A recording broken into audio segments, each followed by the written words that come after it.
If Hollyweird is watching, this remake is perfectly made for the right to streaming content.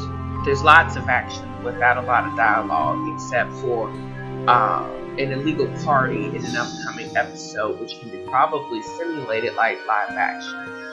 Most of the scenes are one or maybe two people, and this is the premise of my passion project, Hamilton Heights. Hello, this is Tennessee Fro, broadcasting from my house. What I'm hopeful that someone will take notice and pass on to Netflix or Hulu in the upcoming weeks, since everybody from AMC to Cinemark seems to be starved for movies, since events and blockbusters like Mulan is being pushed back to God knows when.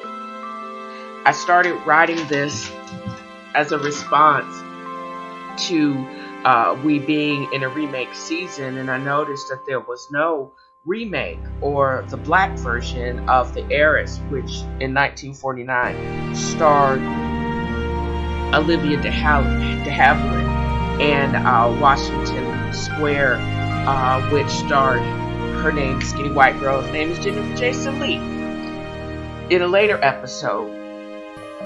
And this was also in response that I did see black versions of classic movies, but like Pride and Prejudice, but they kind of suck.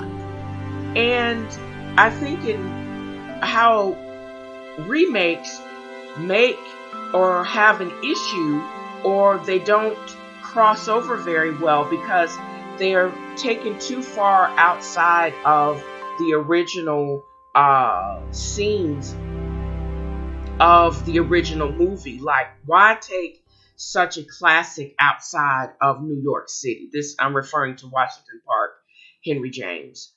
And if you're going to have African Americans playing the part, they should be equally yoked, meaning black family with medical personnel, different sex, but they're doing basically the same thing. And why can't the black family have money? They get their money by different means, as you will find out in this episode, but why not? So, and also this, as I was saying, this movie is truly made for streaming. I have imagined the Sloper Hamilton household, but I do honestly believe that there is a brownstone that exists that is in African American hands. Although Hamilton Heights or Harlem Heights, maybe I should call this Harlem Heights, because Hamilton Heights actually does exist in Uptown. And the neighborhood Hamilton Heights is kind of right outside of Strivers Row. It is in that part of Uptown, the Upper East Side, that does actually exist. But I wanted to make this as realistic as possible, and the recreating the Sloper home of the 1949, but just putting it in Harlem seems just makes sense to me, because Strivers Row is definitely still in existence, but a lot of those houses and those brownstones that have been converted back to single family homes are not even owned by black people anymore. There was a big brouhaha just a few years ago that the house that went for the highest price actually was sold to a white family. So there you go. But this particular 4-level mini manse is reminiscent of a time of carriages and top hats, and women in bustles, and men wore spats. The house is a massive, almost 2,500 square foot of livable space with a huge, well-tended back garden. This is the playground of Katt, Catherine Sloper. When she's not playing her antique piano upstairs, she spends most of her time in the garden, using the natural light, painting, or tending to her garden. The back gate is reminiscent of the same in the movie The Heiress, where Catherine goes through to buy the fresh fish for her father that he turns up his nose as she chases down Morris Townsend before he disses her. For the most part, that lane is inaccessible to most of the residents of the same area, but it does serve as a cut through to the family businesses and also easy access for mail callers if there were any. The time period is 2019 Harlem. More you can see various scenes. The scene opened with various people. One is just Maurice getting ready for his morning date with Katt. The day after Aunt Elizabeth's party that I mentioned in my last podcast from Sunday. There's Lavinia preparing to live vicariously through her niece. This is her paternal aunt that has lived with her since childhood, that she seems to be in competition for affection from everyone. And then you see Katt prepping for a kind of sort of date with a handsome stranger. And then you see her mother, Ophelia, not willing to admit she's jealous of her daughter's happiness. These are brown people doing good things, owning things, and expanding. And it ends with a pretty awful family dinner. If there's beauty in it, with silver candelabras, fine bone china, and Steuben crystal, and fine Oregon Pinot. My wish is for the characters to do compelling things so you can start rooting for them as much as I do. I want to convey emotion, compassion, passion, and love in two-dimensional characters, which I know is a tall order. Some people have Minecraft, Animal Farms, and other non-lethal forms of escape, and I have Hamilton Heights. So, join me in this next episode of the trials and tribulations of the Black Nouveau Riche of Hamilton Heights. And this is the Katt's first date episode. And thanks.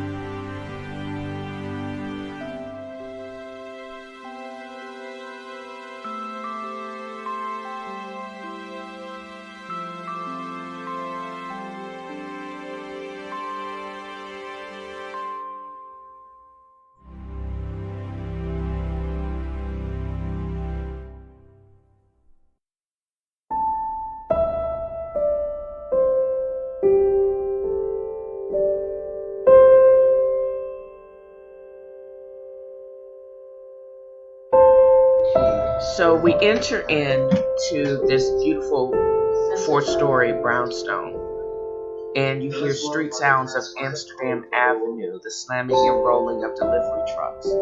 We see the main character and love interest of Katt Sloper, Maurice. He unloads and delivers produce with her relatives. They return to the co-op, also owned by her family, laughing. We see her Aunt Lavinia in an old-fashioned flowy peignoir with a lace overcoat fluttering around the house. Katt is in the partially covered backyard, picking herbs and vegetables for the breakfast she's making. She's expertly chopping and whipping eggs and pouring into a handmade pie dough. She prepares fresh squeezed orange and lime juice, removing the pulp. Just as the scent of freshly grounded coffee makes it out the front door, Maurice with a fresh t-shirt bounds up the stairs. He turns the old-fashioned doorbell, and Lavinia sways in a cloud of gardenia scent and tobacco, opens the door in the foyer and then the main door. And she says, "Good morning, Mr. Townsend," in an affected tone. And he says, "Wow, that's quite an outfit." And then she says, "Oh, this old thing?" Katt hears Maurice's voice, wipes her hands on her apron, comes through the house, notices in the hall mirror that she has a smudge on her face, but her eyes are still sparkling. And she says, "Hey, Maurice, I'm sorry, I'm such a mess." And she does take a swipe at that flower on her cheek. But that's when she notices her Aunt Lavinia in her getup. And she says, "Wow, Aunt Lavinia, what the, really?" And her face just crumples, noticing it and taking it all in. And Lavinia, getting the vapors, is just like, "I just woke up and I just didn't feel like getting dressed and wanted to just be comfortable and breezy." And Maurice says, "Your peignoir reminds me of somebody famous." And she says, Lavinia says, "Famous? Me? This?" And then Maurice is like, "Blanche." Oh, and then Lavinia jumps to a conclusion and she says, like, "From Streetcar, my mother always said I should have been on the stage." And she looks at herself in the full-length mirror. And then Katt says, "More like Blanche Devereaux." And then Lavinia is like, "Well, the white tramp on Golden Girls?" Both Katt and Maurice glance at each other, holds a lace handkerchief to her head, and she says, "Oh, my head aches, so I think I will take a quick rest. Well, Mr. Townsend, Katt will take you through to the garden." We were talking about ancient superstitions. And then Maurice says, "I'm sorry you feel so bad. Get well soon." And he flashes a brilliant smile. Lavinia says, "I think I will do just that." And you can imagine Katt rolling her eyes at Lavinia's back. And she says, "Well, I hope that performance hasn't dampened your appetite." And he says, "Nope, heightened it. Smells wonderful." Katt then says, "Well, come on back." And she turns and runs into Mariah the maid and then says, "Sorry, Mariah." Mariah then consoles her and says, "That's okay, Miss Katt. I'm still pretty sturdy. Why don't you show your friend?" And she looks up to Mr. Maurice and he says, "Sorry, I'm Maurice." And he takes her and, shakes hands with her. He even sends the old Mariah into a flutter. And then she says, "Maurice around and you can all have coffee on the back patio." Then Katt says, "Okay, Mariah, thanks." And then after she takes her leave, Maurice asks, "Katt, you have a maid?" Katt said she came with the place. As they start walking through the house, "She worked for my father's family and we kind of inherited her." Maurice takes in the high ceilings and everything and says this place is from another time. They walk past the large photos and the family photos that are on the mantle, as well as the large paintings of Katt's mother and father on their wedding day, paintings of her father and brother in their uniforms, paintings of their stern-faced grandparents in the formal dining room. They also go through a place where she actually works most of the time. The formal library with the dark paneling and polished floors, built-in bookcases stuffed with books. And then Maurice asks her, "How long has your family lived here?" And Katt says, "Well, my great uncles and grandfather used to run gin from," and actually that should be bootleg gin, bathtub gin actually, through here from Memphis. From Memphis to Canada and back during Prohibition, and settled in Harlem in the 30s. Word has it that my grandfather knew Bumpy Johnson from Tennessee, and they worked together in the quote-unquote trucking business, and may have helped him build his numbers racket and was rewarded." And she looks around handsomely. And Maurice is like, "Wait, what? Are you always this honest?" And Katt's like, "Well, the truth is always better than fiction. This in the neighboring building is the property that Numbers and illegal hooch built." He turns and smiles, and he walks to the library, pausing before and tinkling the keys of the piano. And he says, "Some people seem to thrive on the gray." He picks up the sheet music and notices the title. And he says, "This is what you were playing last night. Empty dance card. Do you mind? I promise not to hurt it." And then Katt's like, "Not at all." And he sits down and he starts to play. Katt joins him, turning the pages. And then when he finishes, both she and Mariah applaud. Who comes back upstairs applauds. And Maurice says, "My gran would be so proud." And he takes a bow. And then Mariah kind of gets them out of their revelry and says, "If y'all are ready for coffee, it's ready out back." And then Katt thanks her again. They pass by the study. The door is actually closed, but that's where her mother actually works if she's ever at home. They go down the back, down the wrought iron stairs to the back concrete patio that's actually surrounded by beautiful gardens. And Maurice then notices the portico that leads out to the back way that he will eventually start using to access the Sloper house and how big the house actually is. And then he says, "Wow, this place is really massive." And then Katt says, "Kind of doesn't feel like New York, does it?" And he says, "It really doesn't." And then you hear crashing and yelling from Amsterdam and then sirens. And then both of them say together, "Well, almost not." And then Maurice says, Is that your space?" And he points to the rooms off the kitchen. And Katt says, "Yeah, back in the day, they used to be the cook's quarters and butler's pantry, but my uncles and cousin has helped me tear down the walls and paint. And I moved in when I turned 18. And then he notices the artwork and the bright colors. This is a city. And the ground shaker. And he says, "It seems more artistic and eclectic down here, really homey." And then he pours them coffee from the silver urn. Mariah sets out plates in the vegetable quiche. And then he goes on to say, "No one has it like this. This is like the best of both worlds." Katt's like, "I love my home, but up there, it's more like a museum. The light is better up there for painting and drawing. And my instruments are up there, but I spend most of my time living down here. Besides, if you cut through the back gate, it's the back way to the co-op and my aunt's nail shop." Maurice says, "That's right, you work there and paint nails for your aunt." And Katt says, "Yeah." And it says, "But it also makes it easier for us to take breaks and have another meal together." And then Katt's like, "I guess, if you don't mind the performances from Aunt Lavinia." And then Maurice laughs. And then he says, "I wouldn't have it any other way." And he raises his juice glass and he toasts Katt. And that's how that scene ends.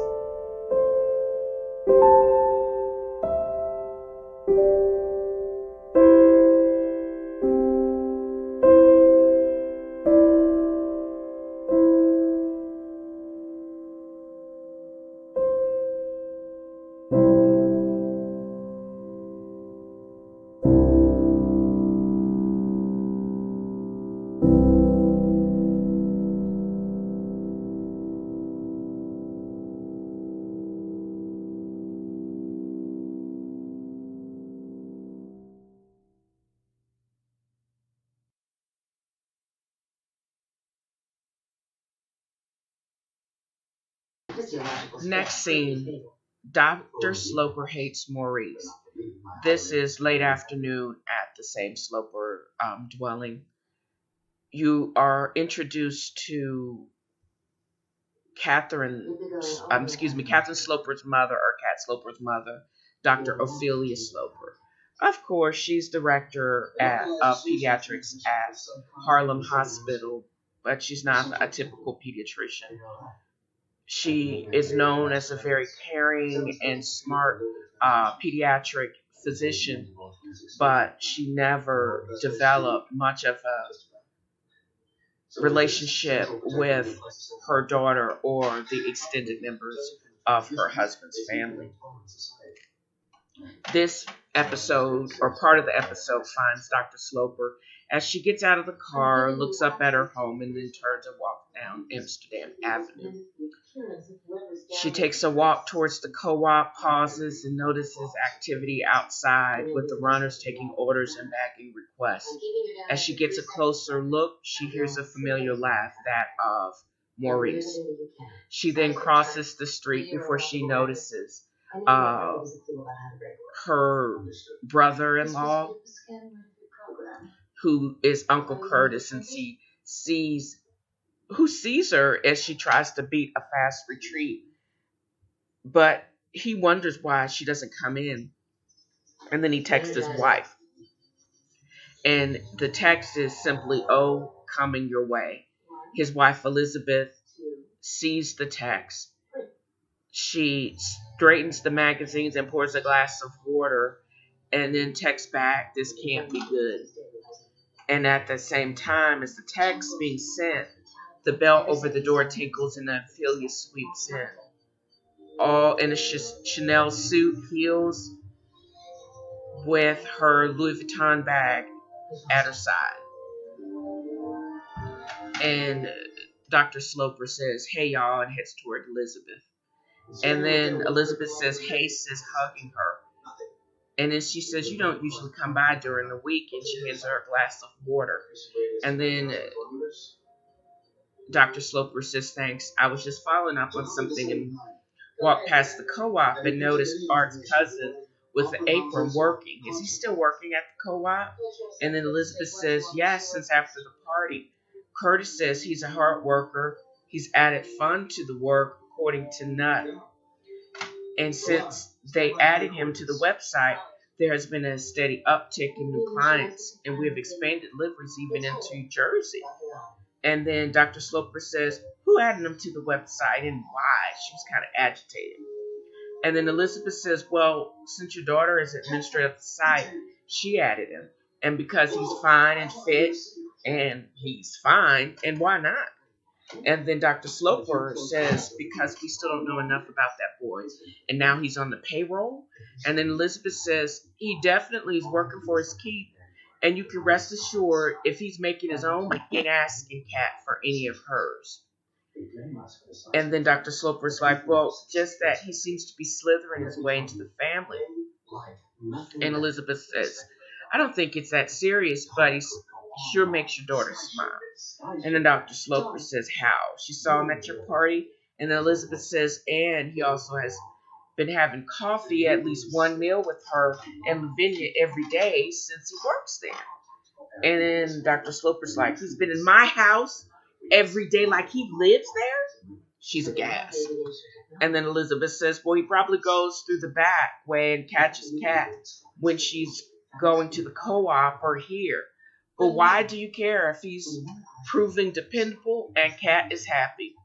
Because I don't want some trifling nigga polluting my home.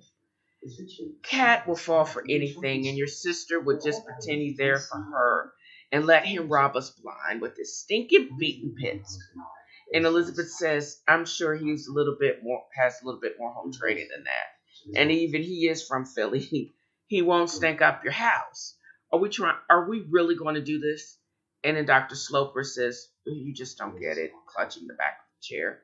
And Elizabeth, "I know he's not my brother and could never take his place.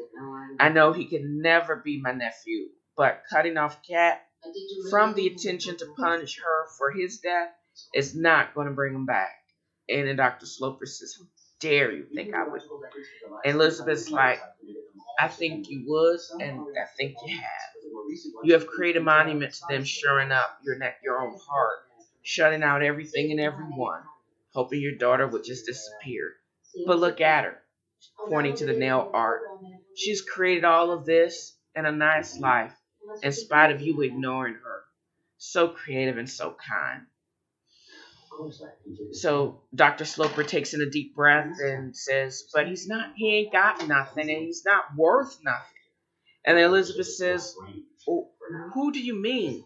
Katt or Maurice? Yeah, we all have to start somewhere, and maybe this is his chance. And we don't know what that young man will do." And Dr. Sloper's like, "I heard he doesn't even have a pot to piss in or a window to throw it out of. I heard he's living with his sister, or is he still couch surfing?" And I think And then Elizabeth says, no, he's moving to the basement apartment in his sister's brownstone. Also, he's helping the family rehab one of the apartments. He's a good contractor, according to Curtis. And if this keeps up, he may be able to take that apartment. Which apartment? And Elizabeth says, apartment 12. Wait, didn't your family used to live there? And Dr. Sloper says, I can't do this. How dare he? She leaves abruptly. Marion, Elizabeth's daughter, walks up to her mother and she says, was that Aunt O? Why she leave so fast? And then Elizabeth says, got what you wanted but didn't like what you heard.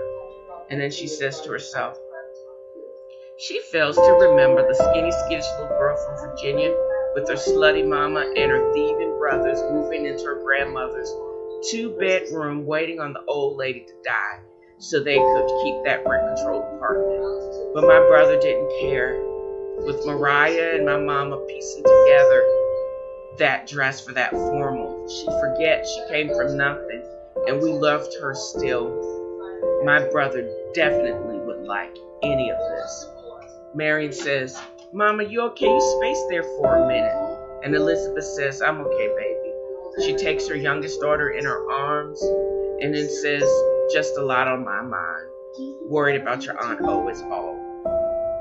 And if Ophelia Sloper isn't careful, she's going to win the war but lose everybody around her. And she's going to realize really rapidly that it's just not worth it being right if you're all alone.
I'm hopeful that the listener doesn't think that Hamilton Heights or Harlem Heights is caught in a time warp, but I wish to convey that all of us have different existences. This house was created during the jazz age when Harlem was hot, numbers runners, juke joints, bootleg jam, the whole nine. And a little bit of that is still present in this home. Because as when we go back for this final scene, you will hear different jazz standards being played as both all of the characters, Ophelia, Lavinia, Maurice, and Katt, prepare for their evening at the Hamilton Heights home. You see Katt pulling on a gauzy white dress with sleeves embroidered with seed pearls around the neckline and sparkly strappy sandal. Probably, I'm thinking either Louboutins or some other expensive sandal. And then Lavinia pulling on a crushed red velvet top, palazzo pants, and she baptizes herself in her gardenia scent. The scent, as well as the youngish, way too youngish clothes being too revealing. Maurice flashes or splashes actually. That should be splashes. On his signature cedar rum cologne, and pulls on a crisp white shirt and relaxed fit jeans with loafers without socks. And this episode is, part of the episode is called Ophelia Dr. Awful, because she's actually at her office, and you see her in her element there at the Harlem hospital. She walks around speaking and chatting with the nurses and other administrators. She returns to her office, and her administrative assistant has on a small radio playing some smooth jazz on the satellite radio, and she just tosses at her, "Turn that off, please." And then the assistant presses off and follows her dutifully into her office. And Dr. Sloper says, "I have one more meeting, and then I'm leaving for the day. Make sure you bring in 2 cups of hot tea with the fixings for Dr. Brown and myself at exactly 4:05 p.m. And if I'm not out by 4:25, please interrupt us opening the door. I will leave as soon as he's gone." And then the administrative assistant says, "Certainly. I've printed out your schedule for tomorrow and a list of charts you need to complete. Also, your 2 conferences and association meetings. Travel arrangements have been made and are waiting for your approval. You mentioned you're having a dinner with your family at home. Would you like me to have any special wine or flowers sent to your home?" And Dr. Sloper says, "No. Why would I want that? That's all for now, thanks. Close the door on the way out." And then the scene then goes to Mariah, who answers the front door and signs for a delivery of cognac, table wine, table white, and some 2015 Oregon Pinot and Pinot Gris. And then at that same time, Maurice is just rounding the corner, and he quickens his step when he sees Mariah with the delivery van. And I want to make sure there's a passage of time understood between their first meeting and then when Ophelia meets with Elizabeth, because I hope it's easily portrayed that weeks have passed, and by the time he meets or goes to Katt's house to have this evening meal, he's been dating her for almost 2 months. So, going back to the dinner. Maurice says, "Hey, Miss Mariah," he's smiling. And Mariah says, "Oh, Maurice, you're early." And then Maurice says, "No, I'm right on time. Let me get this." And he picks up the boxes. And Mariah says, "Thanks so much, Maurice." And she says, "Thank you, young man," to the delivery guy. And the delivery man says, "No problem, Miss Mariah. Enjoy yourself." They move through the house and down the back stairs to the kitchen. Actually, I just realized that they don't have to, because the way their house is set up, there is a street entrance to the street, so he doesn't even have to go through the house. Basically, they just enter in through that the lower level entrance, walk through the pantry to the kitchen, and that's how you can access the lower level or the kitchen level, because it's accessed through the entrance right under the stairs.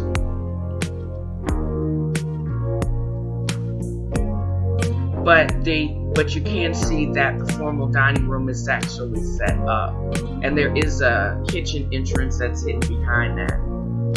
The table is set for 4 and 1, full china.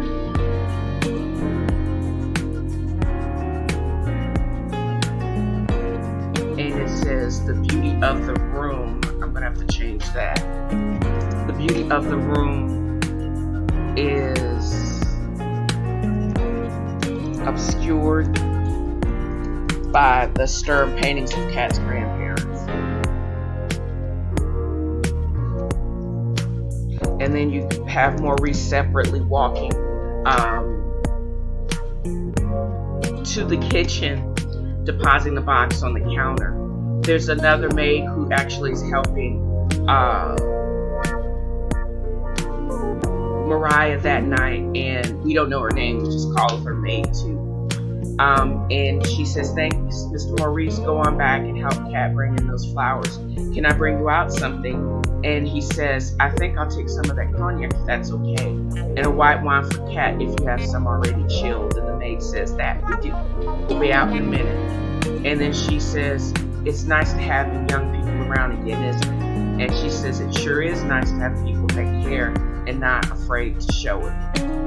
They look out through the open windows and they see Maurice and Katt laughing as Katt clips and places the cutlery in the basket. The maid brings out a tray of cognac and a glass of wine, with Mariah bringing out glasses half filled with water to the table. This is basically a Last Supper because there are no other instances that I can foresee in the foreseeable future of this episode or this series that Morris and Dr. Sloper will meet on any type of amicable terms. Lavinia, she sweeps down in her way too young downstairs in her way too young outfit. She sees Ophelia getting out of her car because, of course, Ophelia takes a chauffeured car back and forth to work most days. You hear the laughter coming from below. Lavinia takes notes of the table setting and she moves to the window that's actually right next to the study overlooking the back. Her face tightens and her mouth pulls down into a frown because she is sad that this young man and Katt are actually having a good time. She opens the door and calls down, party in the garden. Katt, your mama just pulled up. She claps her hand and she's like, places. Katt and Maurice hand their glasses to the maid and they take the vases of flowers upstairs. Mariah says, I'll bring more wine. Let's see, more wine up to the parlor and cognac for you, Maurice. And then Katt says, thanks, Mariah, and she sighs. Mariah grasps her arms and leaves to complete and start the evening. And then Maurice asks her, what's wrong? And Katt says, it's mama. She can be difficult, kind of tough and unforgiving. And then Maurice says, I can be convincing when I need to be. And he takes her in his arms. And then Katt says, well, enough of that. She definitely won't understand any of that or this. This? He says, confused. And then Katt says, I don't date much and never bought anyone to meet her. I just don't know how she's going to react. I hope she won't treat you like me or even Aunt Lavinia. And then Maurice says, and he laughs, well, I hope she will treat me like a stranger until she gets to know me. And then Katt says, hopefully she will treat you like one of her patients. We can hope. But I pray she won't make up her mind too quickly. And then Maurice is like, and why is that? And Katt says, well, once she does, she won't change it. And then Maurice says, I can be really convincing. And Katt says, well, you're going to need all your player skills to crack that nut. They finish climbing the steps, meeting Lavinia at the landing. Lavinia says, well, look what the cat is dragging in. Katt grimaces and rolls her eyes. Lavinia takes Maurice's arm, and Lavinia says and motions to flowers. Oh, Maurice, you shouldn't have. And she takes a vase of flowers. And they walk through the dining room. Lavinia places her vase on the back buffet, and Katt places hers between the silver candlesticks. Katt motions for Maurice to come through the front parlor, and Lavinia grasps his arm again, leading him into what appears to be like the slaughter. Ophelia has already turned on the stereo with Marvin Gaye, What's Going On playing, and C is staring into the fireplace. Katt kisses her cheek and says, hi, mama. Ophelia frowns, taking in her outfit, and then she notices Lavinia hanging on Maurice's arm. And then Dr. Sloper says, our guest is here. She stands with outstretched hands. Mr. Townsend, welcome. Maurice steps forward, embracing her hand warmly. Maurice smiles. Well, my friends call me Maurice. Well, we aren't friends yet, are we, Mr. Townsend? And she releases his hand mid-blow. Maurice, unfortunately not yet. Maid 2 enters with a tray of drinks and sets it down. Mariah then says, "Look, dinner will be just a few more minutes, Dr. Sloper." Ophelia takes her glass of wine and notes Maurice taking his cognac with it and stands next to Katt near the fireplace. Dr. Sloper says, "You seem really at home and relaxed." And Maurice says, "Well, only here. Your family is most welcoming." And then Lavinia says, "Well, Maurice has visited here enough. He knows the place inside now," smirking, directing her statements to Katt.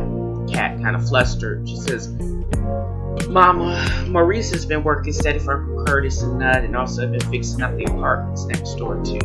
And Dr. Sloper's like, busy. Planning, making a move there, or skipping it all together and moving into someplace different."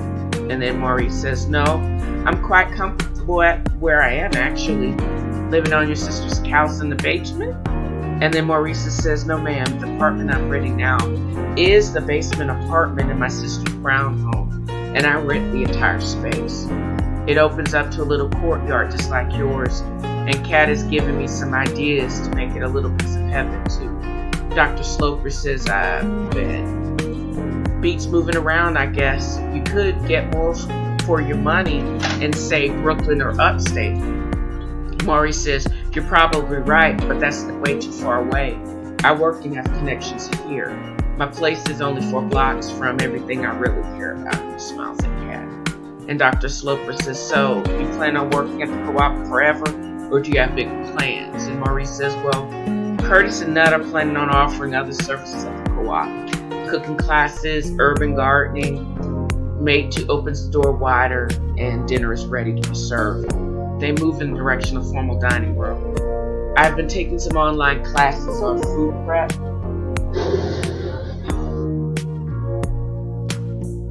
Meal planning, creating online recipe cards." Katt says, "Mama, this could be really big, like made in Harlem Heights instead of made in Brooklyn, locally sourced ingredients, locally prepared."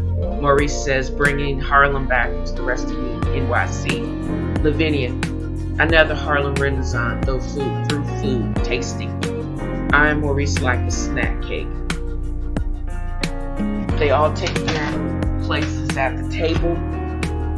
Maurice pulls out Dr. Sloper's chair first at the head of the table, pulls out the chair for Katt and then one next to it for Lavinia, takes his place at the right hand of Dr. Sloper. "Dr. Sloper, that scent, very rum spicy. It is something I discovered at court when we were deployed in Italy." "Yes, Mama, Maurice is ex-Navy," she smiles. And Dr. Sloper says, "Yes, women and family in every port. Break me hearts, Mr. Townsend." And Maurice says, no drama, lots of friends with accents better than mine." Dr. Sloper, "Nah, maybe it's something more flowery." "Is that coming from you, Lavinia?" And Lavinia says, "That's not all my perfume, it's this beautiful bouquet." And then Dr. Sloper, eyes narrowing.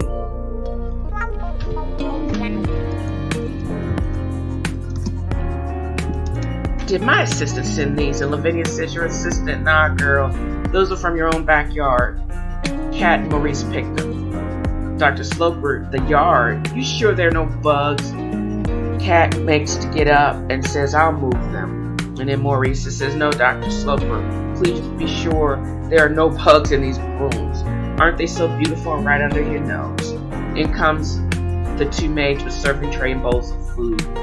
Maurice serves some of the Chateaubriand to Dr. Sloper before serving himself. And then Dr. Sloper says, "Well, they are not unpleasant, just unexpected." She takes serving of the roasted vegetables, passing it to Maurice. Maurice says, "Katt is quite the skilled botanist. Did you know you have a full herb and green garden out back?"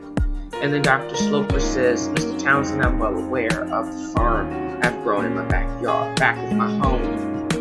I can assure you I paid many school fees and for a useless degree in French for my daughter, but a science degree I did not."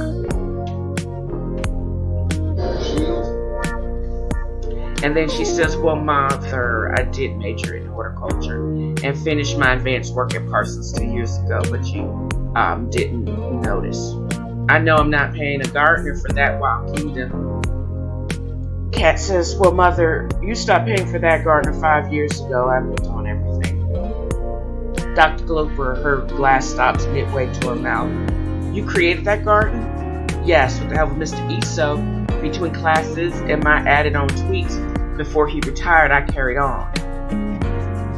And then Dr. Sloper says, so what have I been paying for? His salary has been going in a type of annuity that pays him monthly, still in his retirement. Everything else is on my dime. The least I could do to thank him for everything he did for me, you know. And Lavinia says he probably doesn't even know the saintly Dr. Sloper had nothing to do with his salary. Well done, niece, your father would be so proud. She raises her glass to Katt. And then disapproval all over her. And this is Dr. Sloper. Because you get the hint that she really disapproves of her daughter and all of her choices. Dr. Sloper put down her gas and wipes the corner of her mouth with her napkin. Well, I've had enough. Mr. Townsend, please excuse me, but I have a little bit more work to do, and I have an early start in the morning. I'm sure Lavinia and Catherine can finish up with dinner. Good evening. Maurice stands, she leaves, and Lavinia stands, grabbing her glass of wine, an unfinished bottle of wine, following Dr. Sloper out. Katt sits back, sipping her own glass of wine, looks at Maurice. Lavinia catches up with Dr. Sloper. So, how do you think that happened, Doc? What are you talking about? She picks up the meal at the side table and grabs her LV attaché, and Lavinia says, how did the baby cat become such a wanton, sexy kitten? Dr. Sloper, Lavinia, you're tiresome. What do you mean? Lavinia, do you think this is the tasty cake Maurice first time acting like man of the house? Ophelia pauses and says, he did seem kind of comfortable. And then Lavinia says, you can bet they do more than clip daisies in her garden. She had nut oil the hinges to the gate. You can slip in and out.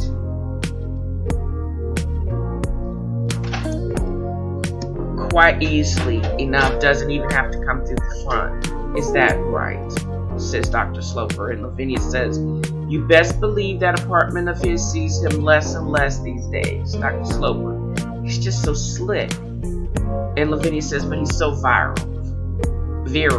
And then Dr. Sloper says, no count. Lavinia says, but easy on the eyes. Dr. Sloper, he ain't going nowhere. And Lavinia says, why should he? He can work and move into Chateau Sloper with little effort. But youth is fleeting. Dr. Sloper, yeah. None of us are getting any younger. The only thing that ages well is fine wine. And Lavinia raises her bottle. I'll drink to that. But you gotta admit, pauses as laughter drifts in from the direction of the dining room. He's pleasant and so much fun to be around. Dr. Sloper, fun? My daughter's 30. She doesn't have time to waste on some fun boy loser. And he's a bloodsucker. Takes money to maintain that image. That cologne easily is $100 a bottle. Lavinia, so you want him to stink up the house with some Church Street cheap cologne? And Dr. Sloper, I would prefer no cologne if my daughter had the sense of a gnat and wouldn't be fooled by his false veneered cologne. Lavinia, so he can't be kind, attend to the treats are right. That wouldn't make him the right sort. Not for her. Lavinia, he could work his way and secure his future right here in this family, kind of like he did all those years ago. More laughter from the dining room. Looks up, staring at the painting of her son AJ. How dare they laugh? She cozying up to that loser when my AJ makes it she's going to storm back into the dining room, and Lavinia stops her, grabbing her arm. Be careful, Miss Ophelia. Showing your fangs this early to push them too closer. And then Dr. Sloper, Lavinia, you drink too much, and you are the one that needs to be careful. Lavinia pours a little bit more wine and the bottle into her glass, actually. Into her glass. Catherine no longer needs a babysitter. Shame if you have to move on. And then Lavinia, touche, I have a place somewhere in one of my family's properties. But you need to be careful. You don't have that much clout as the man who stays and who goes from this house. Or it seems in or out of your daughter's life, for that matter. Remember your place, Doctor. And the scene changes. Dr. Sloper turns looking at Lavinia. Both turn toward the laughter coming out of the dining room. And the scene changes back into the dining room. Well, that went well as can be expected. And then Maurice is like, I don't think she liked me. I'm sure she didn't, because then she would have to admit I could do something right. That seems pretty harsh. I don't think my mother was ever going to welcome you, Maurice, because then she would have to let me in and like me. And she would never do that. Maurice rises, picks up his plate, silverware, and glass, and comes around the table, sitting down next to Katt. And then Maurice says, well, taking a seat in Katt's hand, bringing it to his mouth, and resting it on the table between. We will make the best of it, but right now, this Chateaubriand needs to get in my belly. And they both laugh out loud and start eating again between bites. Mariah brings out more food. Then the maid clears the plates and serves dessert. Lavinia sits on the step for a while, sipping her wine. Stands, pours another glass from the bottle, and then slowly climbs the stairs to her room. And that is where the fade out goes, and then it's the end of the scene. And that's the end of this episode of Harlem or Hamilton Heights, episode 2. And this was a doozy, and a lot went on, and it all took place in this period slope of home. However, I thoroughly enjoyed creating it, and I'm rapidly working on the publication of episode 3, and I hope you will tune in to listen to it in the next couple of days. Don't hesitate to contact me if you are interested in discussing this or further ideas for this limited series, because I truly believe it is made for streaming. And you can leave me a voicemail at 423-463-0658, or send me an email at 10froisreading@gmail.com. I would love to speak more about this project. And again, thank you for listening, and join me soon for another episode. Y'all have a great day.